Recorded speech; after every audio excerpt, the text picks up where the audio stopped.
Good morning mga boss. Ngayon, day 7. And day 8 na pala tayo ngayon. Pero ngayon, makakapaglagay na tayo ng yero. Sandali lang naman ilagay niyo yun. Piraso lang naman. Para magawa na natin sa upuan. Yan, para mayari na tayo. Kasi hinihintay na tayo dun sa may pinuntahan nating malalim.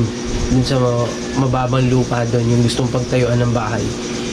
Naghihintay na siya, gusto niya ng pasimulan. Kaya kailangan matapos na tayo dito. Ayan, punta na muna tayo doon mga boss. Ayan mga boss, nandito na tayo.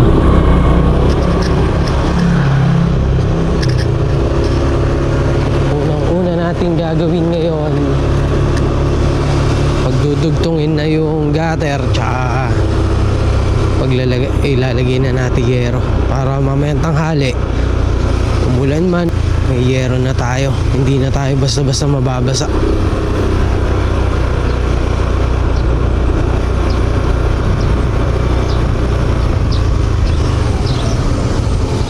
Ayun, alam ko aalis sila ate ngayon. Andito yung mga sasakyan niya. Bali matitira lang dito kaming mga magtatrabaho.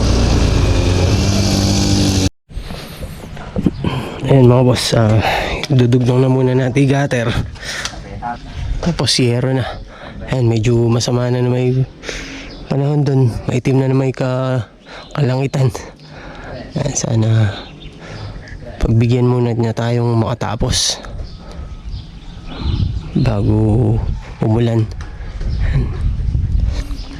Gawin na muna natin tong gutter para mailagay na.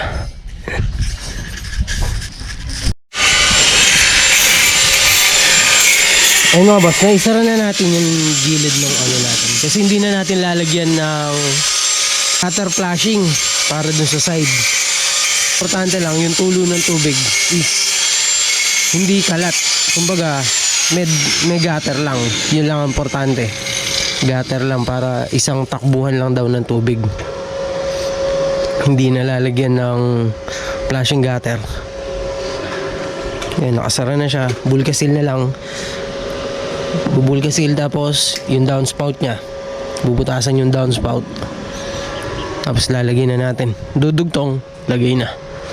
Hindi na natin lalagyan ng flashing gutter dito kabilaan. Yun dun naman hindi na rin, kasi by November itataas yun. Dudugtong na natin dito sa bubong na to, yung bubong ng kubo. Yung gagawin natin by November pag uwi niya ulit. Ito muna ilalagay natin. Ayan. Ayan mga boss, nailagay na natin yung pinaka gutter. Lalagay na muna tayo ng yero. Medyo sumasama yung panahon, kaya kailangan makapaglatag na muna ng yero. Lagay na yung gutter natin, 3 gutter, tapos yero na. Ayan, lagay na muna tayong yero. Abutan pa tayo ng ulan. Ayan mga boss, nakakapaglagay na rin tayo ng mga yero. Naka 3 yero na tayo sa kalahati na.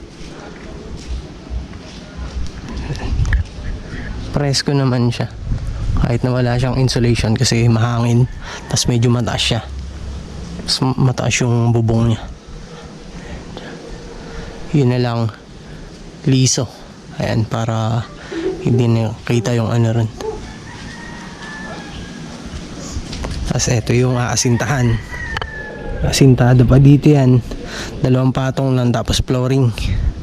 Okay na siya nun.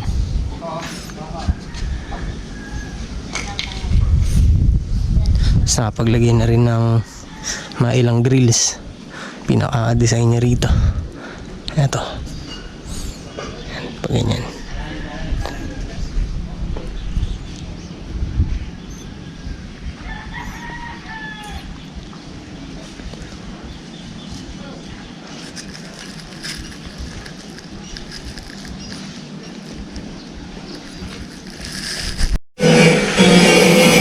Ayun mga boss, sakto. Medyo sumama na yung panahon. Ayan. Natapos din naman natin lagyan ng yero. Yung liso na lang yung kulang natin dun. Yung itatabing natin pa ganyan. Para yung talsik manggagaling sa kubo, hindi na lang papasok dito. Ngayon, gagawin na natin yung pinaka-design ng nung pinaka-grills. Yan. Para, tsaka yung pinaka-gabay ng hagdan dito. Yan yung gagawin natin. Tapos yung kasama natin isa, ayusin niya. Flooring. Ayan. Sige. Basta libelado. Basta ililibel. Ayan. Semento na dyan eh. Semento na. Semento na. Sige. Basta na. Lagyan lang ng isang hollow blocks. Oh.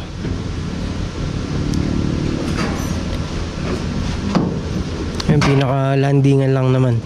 Patungan lang ng tsinelas yan.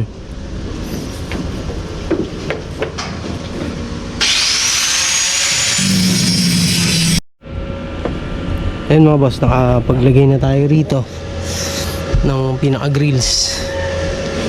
Tsaka yun dun. Ayan. Paglagay na rin tayo rito. Ito na lang kulang natin. Yung para dito. Yung liso. Maglalagay tayong liso dyan para hindi pumapasok dito yung tubig pagka umuulan. So ito, pinuputol na rin yung para dito sa kabilang side na to. Hindi naman tayo pwedeng sumabay na gumawa yung pababa rito, yung pinakagabay ng hagdan natin kasi may nag-aasinta dyan sa baba. Baka mahulugan ng baga ng welding. Yan.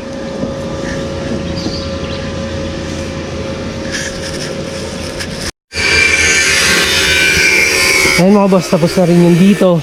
Ayan, yung side na yan, tapos na. Yung dito naman sa pababa. Ayan. Pababa dyan. Yung pinakagabay niya, pababa. Tapos yun nga, yung inaasintahan nung kasama natin si Glenn. Inaasintahan niya yan. Tapos sa tambakan, poploringan. Tapos eto, plywood na lang yan. Yung pinakaupuan tsaka pinakasandalan. Ayan mga boss, nandito na tayo sa bahay. Nalobat yung camera natin kanina. Kaya hindi na natin na-i-video lahat.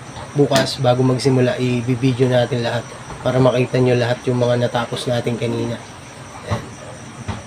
Kailangan patapos natin ngayong Friday lahat yung ginagawa natin doon para Monday pwede na tayo lumipat or pwede na tayo magdala ng tao dun sa gagawin natin dito sa malapit sa amin, yung nakababang bahay. Yun yung itutuloy ngayon.